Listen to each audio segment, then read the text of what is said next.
ਭੈਣਾਂ ਨੂੰ ਭਾਈ ਤੇ ਧੀਆਂ ਨੂੰ ਮਾਪੇ ਨਚਾਵਣ ਤੇ ਸਮਝੋ ਕਯਾਮਤ ਕਰੀਬ ਏ।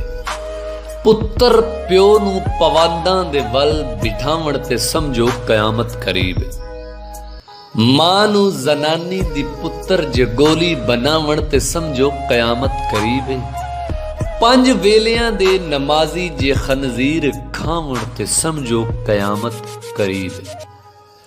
बुढ़े जवानी दे कीते गुनाह जे दोहरावण ते समझो कयामत करीब ए। भैणा भरा दे कतल उत्ते कुमरां जे पावण ते समझो कयामत करीब ए। मावां धीआं नूं जे खुद कोल यारां समावण ते समझो कयामत करीब ए। भुखे गवांडी नूं छड़ के मक्के वाल जावण ते समझो कयामत करीब ए।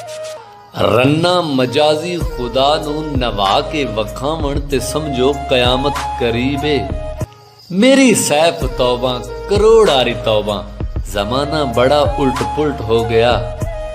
मावां जे पुत्रां दे कढ के कलेजे हिखावण ते समझो कयामत करीब।